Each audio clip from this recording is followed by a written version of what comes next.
Welcome back to Irons United. Manchester United 1, West Ham 1 at Old Trafford. I am joined by, well, listen, we've been talking about it in the watch along. We're in strong negotiations. We've had a loan move. We're in discussions with his agent, Nigel Cann, Sean's minion. How you doing, Nige? Yeah, all right, mate. yeah, not too negotiations. bad. You're a tough negotiator, mate. I like to play the long game, son. The long game. Yeah, Unlike, sort of Allardyce, but but a bit different than that. Having a go at me. Yeah, listen, we'll come on to that in a minute. But we've walked out of Old Trafford tonight with a point. What's your kind of generic thoughts on that? Generic thought. Do you know what? I think I've been to the last 5 West Ham Man United games up there. And I'm gutted that I weren't there because I've sat through some shite recently up there. And we've had some good battling. We had a 0-0 a few years ago that was backs to the wall. I thought we matched them right evenly, considering they've just gone 4th or 3rd. Well, they've gone 3rd, haven't they? Because Chelsea are being spanked 3-1. So we did not look out of place in their company there today. I thought even in the second half they got the goal back. You expect us, old West Ham, bit spineless, buckle and fold. No, we held up. We had the better chances. Declan Rice has got the flavour, hasn't he? He gets one and he thinks he's Ronaldo. There was a couple of opportunities during the watch along. Myself and Still were talking, and we had a couple of free kicks just outside the 18-yard box, and he was lining up and he was calling for the ball. No one was marking him. He looked like he desperately wanted to shoot from 30 yards out all the time, just get a hold of that ball and just whack it in. But they weren't bad shots, were they? Let's give him credit. He justified the shooting chances that he took. Yep. Absolutely. Listen, we talked a lot about Man United. They've been on form in the Premier League, but when they came off not a fantastic result against Chelsea in the Cup semi-final at the weekend, we thought that they would have a really weak element in their defence, and in particular that not informed De Gea. We didn't really test them, though, throughout the whole game. There's something I thought, he made a couple of decent saves, but we probably didn't test them as much as an uncomfortable keeper should be tested. What was your kind of take on that side of things? Well, you're not. Again, Man United are still a decent team. They're not sitting up there for no reason. They are on the back, off the back of some really good form. And they outplayed Southampton in their last home game and got caught with the last kick of the game. I think with Chelsea, it was like he threw his hat in the ring for the Champions League spot and gave up the chance of an FA Cup final. Yeah, which for me is always the wrong decision, because a trophy, even Man United fans, you talk to them, I think they would still prefer a trophy on the table than 4th spot, because they could have had both. But anyway,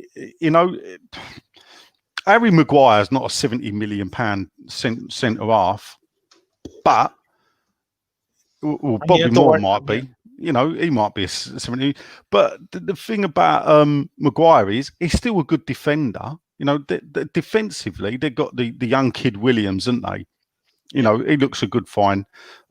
Timothy Fosu-Mensah, or whatever his name is.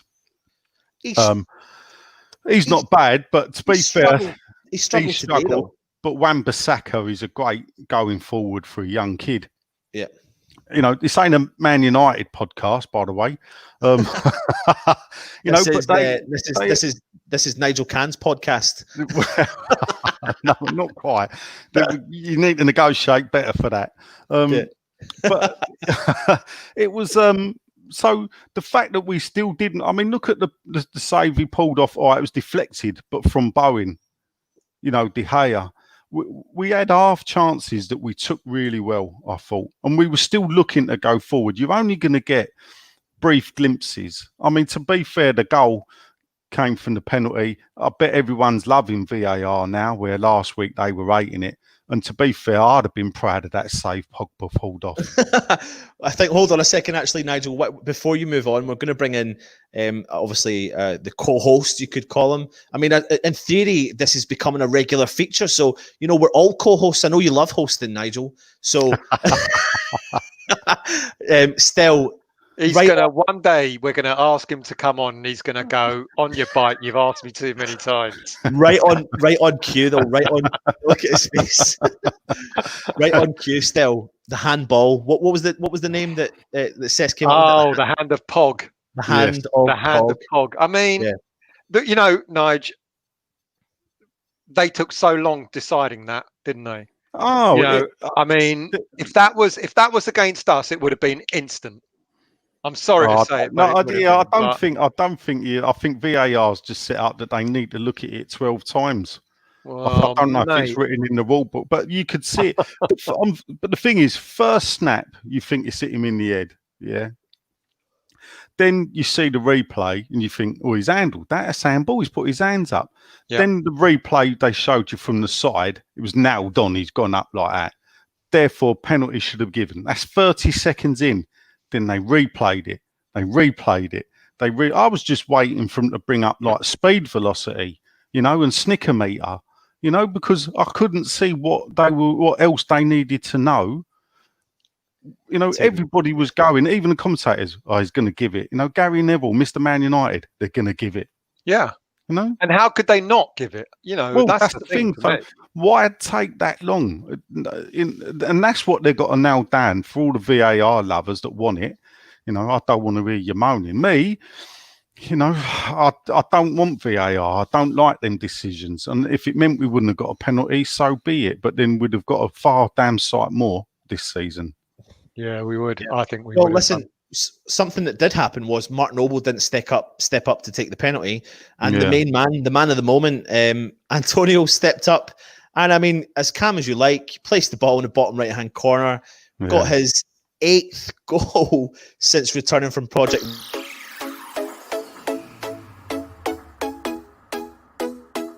To get that one in for you guys, well but didn't play the cool jazz music though, did you? Don't worry, that's coming, mate. That's coming. I'm sorting the music out. You're banned up the Sundays, effort, mate. No more. Yeah, no, we all seen. he lost all five. He lost all five people tuning into the show. Yellow card, son. Yeah. Yellow card.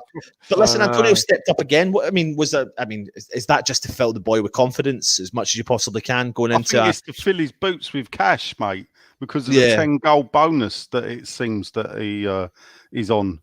Yeah. So he's probably had a divvy round offer to take them all out for an Indian meal or buy a load of beers or whatever, you know, because that's the type of thing you let a player do when you're 2-0 up, not when it's 0-0, to be fair.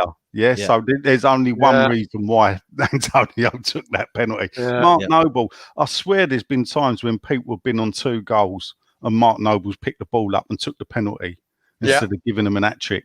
Yeah. So there's only one reason for that, and there's no, you know, top goal scorer after lockdown, golden boot. As far as I know, if there was, he would win it. But he would win it, yeah. So listen, something let's just discuss briefly the Man United start lineup. I know we've briefly gone through it, but I really want to particularly talk about the midfield and moving forward. Matic, Fernandes, Pogba, Rashford, Martial, Greenwood. I mean, you name those players off the top of your head, and there's goals, attack. And in the first 15 minutes in particular, we definitely felt the pressure from the players. They had a good hold of the game. They were pressing quite a lot. But quite quickly after that, myself and Still, we were talking about it during the game. We were playing a higher line.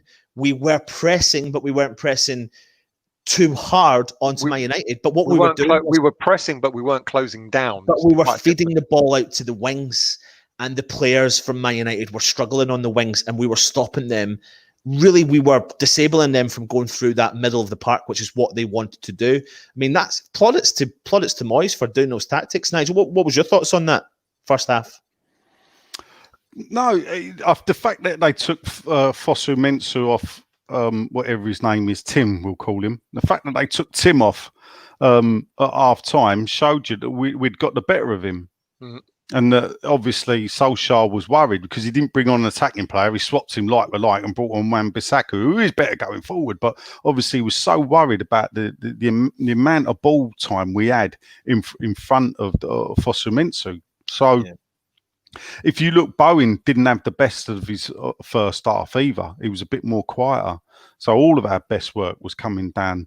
What would it have been? Our left. I'm not good with left and right. So yeah, our left. So everything there, you can see that. I don't know. Perhaps Moyes. Who knows whether Moyes singled him out as the weak link. If you look at that back four with Tim, Maguire, Lindelof, and then over on the left was Williams. Yeah. You know, I mean, to be fair, I don't really know a lot about that Williams, but he impressed me for a young boy. Williams is good. He's really pushing. He's been pushing for a first team place for all season, really. And Luke Shaw is clearly the first choice, but Williams ain't far behind. But I think the surprise was Fosu Mensah starting, because I thought they would have started with Wan-Bissaka in the first place. When I saw the lineup, I thought maybe Wan-Bissaka was injured or something. So it was a bit of a surprise, really, that they did start with Fosu Mensah instead. But, you know, that's the 1 week we knew this, didn't we? The weakness with Man United is their defence. Yes. They, you know, they're almost not as bad as us, but, you know, our defence, our attack has got better, but our defence has always been pretty poor. And I think that, for me, that was a little bit disappointing that we didn't maybe, just because we didn't have to lose or we didn't have to win. I would have liked us to have gone for it and really exploited their defenders. You know, I would have liked Elair to start, for example, and really sort of. You still got to be a bit cautious at Old Trafford. You know, remember, I know there's no fans. You still got to be a bit cautious because as when you look at that back four, it's not a back four of like Ferdinand, you know, Neville. And the others that they had back there with Van der Sar in goal. So it is their weakness. But then when you look at their forward line, you know, I think one of you lot pointed out, is it 47, 48 goals across the four of them? 50 goals, mate. 50 goals across the four of them. Goals. Yeah. Look at the goal that they scored. Link-up play between Pogba, between Martial, between Greenwood. Great feat from Greenwood to get the goal. Yeah, ticky-tack football. Yeah. Centrally through the middle of the park. Diop, it's hard to blame Diop, but he was just off of him, Greenwood. He didn't see him quick enough. He should have read that, because Greenwood had the ball and laid off, and there was only one place he was going, spin and turn and go into the hole. And I think Diop should have been over quicker. Yep. But, you know, in the first half, again, we said it, we stopped them from giving that threat through the middle, which is what they've got, goals. But then into the second half, I think they made the substitution straight away. Wan-Bissaka came on, West Ham made no substitutions. And very quickly, West Ham just dropped their heads. What's this here? Nigel, there you go, Nigel. See, mate, it's all happening for you with all our 10 viewers. You know, you talk about ratings. I think you hit at least like 300. I think watch along. I mean, I don't want you to get overinflated egos, but I did notice only 7 were watching American fan TV. That's bad. Where's he laughing at that? Come on, no, I'm laughing with the boys. Solidarity. There you go, Nigel. Just to give you a recent stats update. You ready for this one? Still, yeah, go on then. Go on. 800 on the watch along. We'll take that. There you go. And 799 said, "Where are we?" Listen, we stopped the threat at the first half. But what happened was we dropped our heads in the second half, and like you said, Nigel, class shown through for the Man United goal, and that's what happened when they done that tiki-taka football. They stepped up and Greenwood put the ball in the back of the net, and at that point, then you thought, "Oh shit, is this going to be? Can we get a hold of this ball again?" And I think at one point, I don't know if you've seen the stats that came through, in a 10-minute part of the game, we had up to 80% possession again. After their goal, straight after their goal. So we kind of countered it instantly and started to give them problems. But what did we think of the second half performance,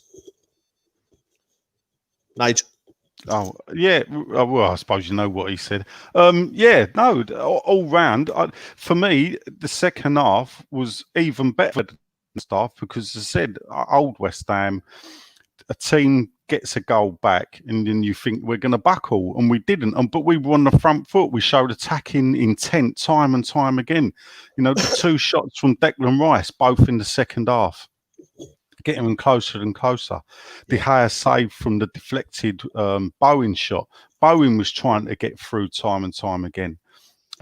Antonio was trying to link up, trying to drop off to the back post, I think, to enable.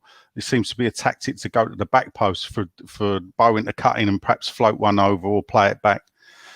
So, you know, even to be fair, you can't even say Ben Johnson. I can't pick one person where I thought, oh, he weren't that great. I thought Fornals was busy. I still would prefer Fornals more central. Yeah. You know, maybe as one day as Noble's replacement. As I said, one thing I will say is, how better is it to wear blue shorts with a white shirt? Let's have a look. Absolutely. Yeah. There you go. West Ham Evan, that is to me. That's how it should be. And you know what? Yeah, I mean that's proper. That's a proper West Ham kit, isn't it? Unlike the ones that are coming up next season. But that's another story. Camera Bean style, you know, our official partners at Umbro. Hint, hint, wink, wink. Yeah, well, can you have a word with them and tell them that they could have done an awful lot better for next season, given it's 125 years? But there you go. But you listen. Well, hold up, they did it in consultation with the SAB, so perhaps. Well, that's why it went wrong. But look, I'm going to boost my ego now because we've been singing Nigel's praises, but Lee has said he's going to get Stell on the back of his shirt. Wow. Does that mean on the back of your shirt, or you're going to have written Stell on the back of your shirt? Lee, please do me a favor, mate. Do not feed this man's ego. It's already through the roof. The thing is, he can't afford to put your last name on because we know you've shortened it, and it's like, and that Melopodopodopodus. You know, so it had to start at one elbow and go all the way back down to the other elbow. Look at this new Greek player. Listen, his confidence is through the roof. He gets 17 viewers on a Sunday night, and that's him. He's gone. He's confident. He's mental. So please, Lee, don't do it. True. Well, I'm glad I made double figures. So, you know, I'm sort of... there you go, on the up, isn't it? You'd be able to keep up that laundrette in EastEnders, wouldn't you? Oh, that's a hint, isn't it? Oh, I'm not looking forward to this. Well, we never know. You know. Oh, that's you dropped a massive hint there. Listen, you know, we drew the game. We've put it in our own hands. We're officially safe. You know, I know there's this. Nigel, I know you said in the podcast, what was it you said? The worst things have happened at sea. So I did tweet it out that if we'd lost 7 or 8-0 tonight and 6-0 to Villa, then you know, all bets are off. But worse things had happened at sea. Oh, we'd needed Watford to win 7-0 as well. Yeah, against Arsenal. A couple of brief players I want to talk about is Bowen. I mean, tonight, and what I saw about Bowen was he dug in deep and he put his body on the line several times tonight. He was battered and bruised through this game today. I think he got winded in the first half. He was stamped on. They kicked him about today. They really kicked him around. Yeah, I think Matic had a little bit of a 2 or 3 on him, and he did one. It looked an accident, but it's one of them that I used to try and make look like an accident, but do on purpose. Where you go down like on the Achilles on the heel.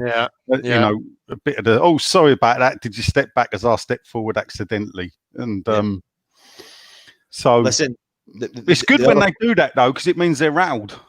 Yeah, exactly. Absolutely.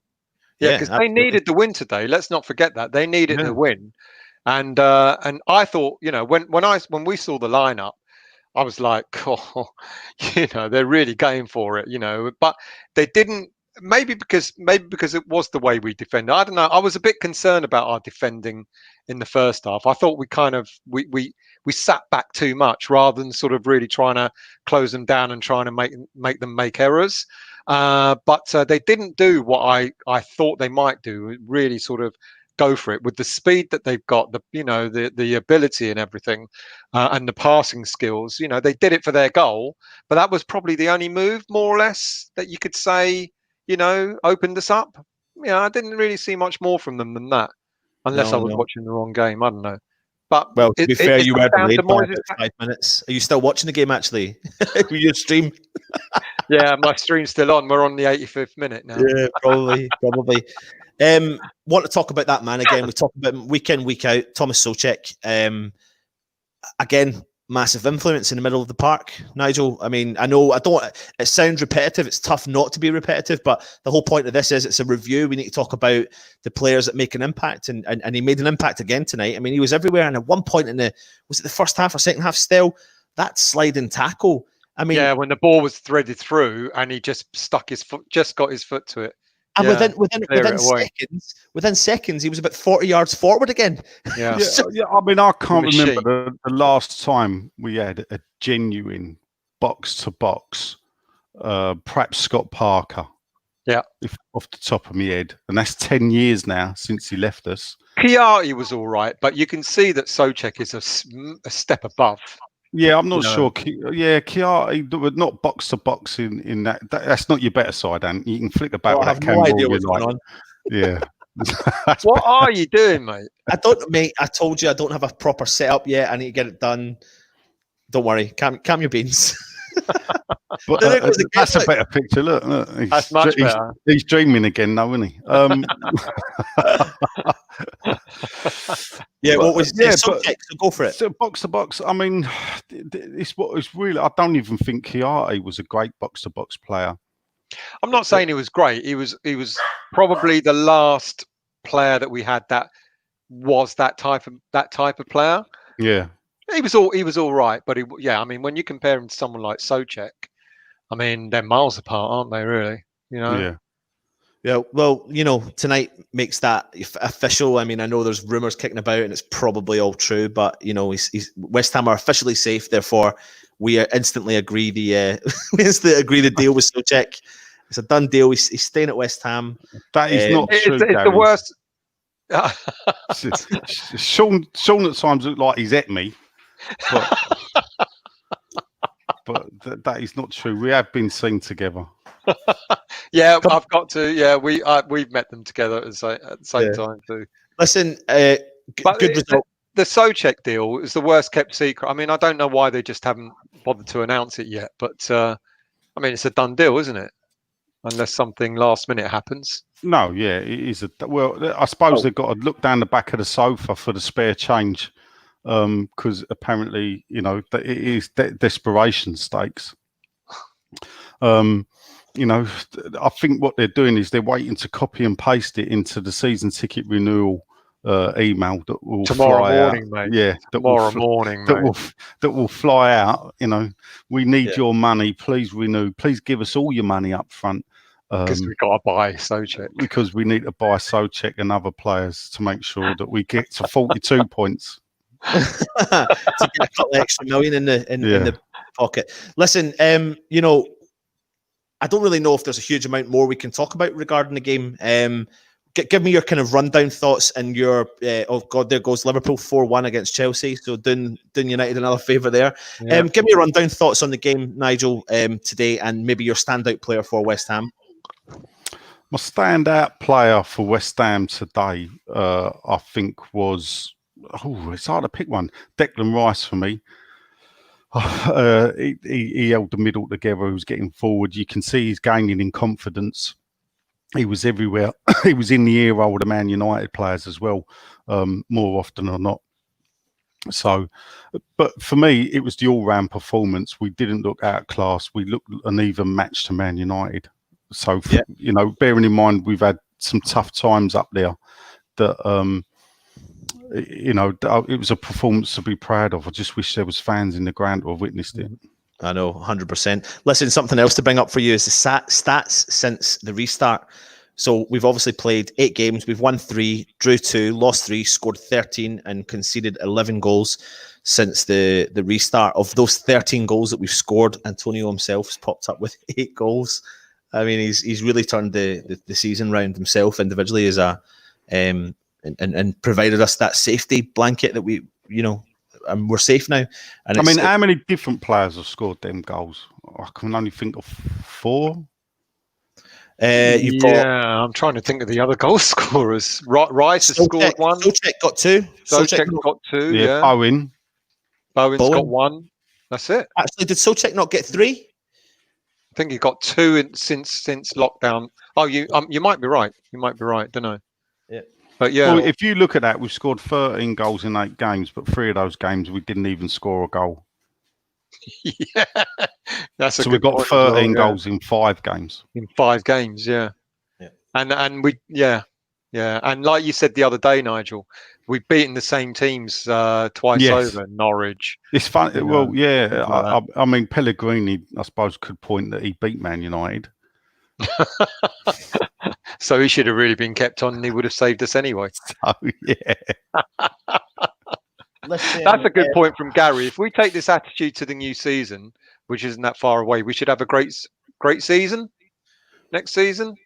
I don't know about a great season. I mean, this is the thing. We can't get carried away. We can't sit here and go, "Oh, we've had a great end of the season. Let's look at that top 6," because there's not that big a gap. But let's start 10th spot first. Let's look to top 10 around that area. That's another 10 or 12 points we got to get. It's achievable. Yeah. Still, before we go into the comments, give me your rundown of the game and your man of the match. I can't pinpoint a man of the match, to be quite honest with you. I think the whole team played. Difficult. I can't. I'll just pick one out of thin air, shall I? Antonio for scoring the penalty. I don't know. Bowen for running his socks off. Souček for running his socks off. It's difficult. I think it was a proper team performance today. I was a little bit apprehensive. I would have liked a slightly different lineup, only to sort of make it a more attack-minded game. But you know, who am I? I'm not the manager, and what do I know? But I think it was good. I think it was. If this had been a game like mid-season, we would have turned around and gone, "What a great performance!" Really pushing on. But because it's a bit of a dead duck for us, nothing to play for. Kind of, much of a muchness. But hey, it's a point, another point against Man United, and that's a good thing. Absolutely. Still, you want to go into the comments, mate? Yeah, I've been knocking a few up anyway. One question: when crowds allowed back, what will happen with watch-alongs? Will we still do them? No, I'll be at the game. So, will you still do them, Anton, up in Scotland? As it stands, I'm not renewing the ticket for next season. So, are you not? Why not? No, I'm not, because I don't believe we'll be back in. But they'll let us know everything tomorrow when the season ticket renewals go out. Oh yeah, but I mean, I don't know. I just don't want to be. My circumstances are extremely different, I suppose, for everyone else. I've got to make a big journey. I've got to travel far. I like to plan in advance as much as I possibly can. So it's just going to be a bit tougher for me. So I kind of made the big decision that I can get access to tickets if I need to. I don't really want to give up the season ticket. It'll be the first time in 11, 12 years that I've not had a season ticket. So I'll. Yeah, but what you got to do, you got to wait and see how they do the renewals, because at the end of the day, they understand that people ain't going to be coming in. So it's not just giving up a season ticket; it's the fact that you then go back on the list. Now, the fact is that you could be doing is putting yourself at the back of a queue again, when actually we won't be going in there till October, November time, or ballot time, or whatever. So there's different ways I'm hearing. Possibly it could be they are going to ask for 25% deposits. I think the club are desperate for the money, so they may be asking for all the money and then give you each game back that you can't attend. Now, what they have got to look at is people over the 70, or people that live with people over 70 that are people that are disabled, that are shielding. They can't have season tickets or give them up and lose them. They've got to be protected. Mm-hmm. Mm-hmm. Yeah. Other comments: let's play it down for next season. When we get our hopes up, they get dashed. I remember the start of season, some pundits raving about what we can do with our great players, and it all goes south. Yep. And then Lee again: can Moyes implement his own influence now and have a right shuffle around and get players out and in and get them organised? I think absolutely, yeah. What do you think, guys? I mean, there are going to be changes, aren't there? If we're able to sell, he'll buy, won't he? Yeah, I will. The key here is selling. To be fair, you know, we've seen it on, you know, Claret and Hugh. The stories about no money. It's something that, to be fair, we've been told for ages that there's no extra money. I took it with a pinch of salt because I still thought they could have put in, you know, 10, 12, 15 million. But you got to remember is they're coughing up 15, I think, for Souček. Yeah. Or allocating 15 for Souček. So it could be that they're paying for Souček out of that money, and then any other deal he's got to do, he's got to move players on.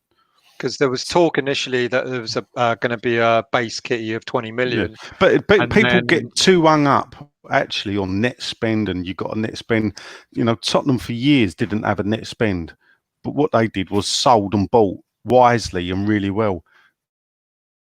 That's what we do. I mean, we've been saying this for a few seasons now, isn't it? That it's not how much money you know, I think gone are the days. I don't think we're going to see us buying a 30, 40 million pound player again. I think those days are gone, even before the whole COVID situation. They've gone temporarily, yeah. Yeah, and but for me, it's more about spending money wisely. You can buy a 20 million pound player, and he'll end up being 10 times better than a 50 million pound player. You know, I said on the show on.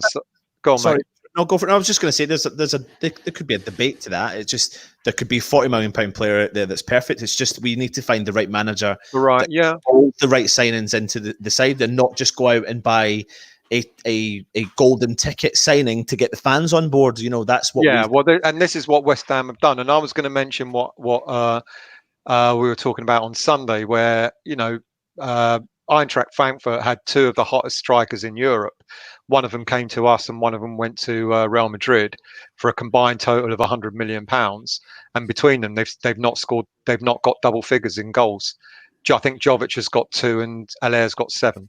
You know, so buying, you're absolutely right. Buying a 40, 50, 60 million pound player doesn't automatically buy you success. And I think the one thing that we know what Moyes is going to do, he's going to go and he's going to be careful with the money, isn't he? He's going to be frugal with what he spends. But I think you're right, Nigel. I think, you know, if there was a 20 million pound base budget, I think that's 13, 14 of that is already gone on Souček. So he will have to sell. And, you know, we're going to do a show. We are going to do a transfer show one day next week. And you do one every Sunday, didn't you? Well, I talk about all the rubbish that I think is coming out. I think when it comes to now onwards, we're going to start seeing some solid stories now, especially with the scouting that Moyes did. You know, 2 games at the weekend at Charlton and at where else did he go? Damn it, I've forgotten. But he's seen a couple of players, QPR, you know, and he's seen a couple of players, you know, from each game. And I think the real stories will start breaking now. The stuff I mean, you see the way I promote them, you know, transfer nonsense, because it's just all rubbish. You know, when we're linked one week with, you know, research that nonsense well, though. Don't put yourself down. I do research it, and thank you for saying that in the podcast. Oh yeah, did you like the way I defended you? Oh, mate, that debate that went on I don't let him get away with crap. You know, I laughed when he said that all I do is read Claret and Hugh for all my stories. Yeah. Listen, we've got, you know, we do a transfer show whenever the transfer window opens up. And what we always stated from the start, wasn't it, Stel? We said any player that's linked to West Ham, be it wherever it's from, whatever the link is, we're happily will do a video, but we're never remotely stating what that they're going to sign for the club. What we do is we say, what can they bring to the club if we were signing that player? Yeah. And we do a little bit of, you know, we remotely don't go in. You know, if we're linked to Ibrahimovic and we know we're not going to get Ibrahimovic and we're not going to be looking at him, but we'll do a video on him and go, this is what Ibrahimovic can do. This is his stats. This is what he plays like. Oh, we're not saying we're going to buy him. Yeah. He ain't going to sign for us, but we're just going to let you know this is the sort of player he can do. And then don't spoil it, still, for Christ's sake, you know. I was getting carried away then. No, but no. As from this moment onwards, I think the transfer stories start getting serious. You know, and I mean, I'd love to count how many transfer stories have broken out just when I started to bother to put them on the Sunday show. I probably touched on about 60 odd players, of which we know there might be an interest in 2 or 3. at best. And the real stories really start from now. Now that we know we're safe, now that we know what league we're playing in, this is now where it starts to get serious. And the fact that Moyes has gone out and done his, he's seen a couple of games, he's eyeballed a couple of players, and we know who they are, from QPR, from Wigan, etc. And now's when we can start treating transfer stories seriously. But I'm still going to do all the nonsense, when we're linked to Jovic. You are in hand for it, Estelle. So don't. Well, Nigel, you need the point, mate. You need the point. All the ITKs throw out about 1 million names, and if one catches, then they get all the credit. I think what they missed was what I said is that the ITK is a bit like my joke telling. Is that they throw 1,000 out there hoping to get 2 laughs. Well, Nigel, I want to give you I want to give all the Irons United an exclusive. West Ham are in talks to sign a player from the Championship. So. There's an exclusive for you. You get ready for that one. Get that all over the place. Hold up. Where's the eyes? Yeah. Yeah. Yeah. But Gary's asked us, will we still be going to the same bar near the ground? Yes, we will. As soon as it's open, we'll be there. The Sunday, innit? Are you doing it? Nah, probably not now.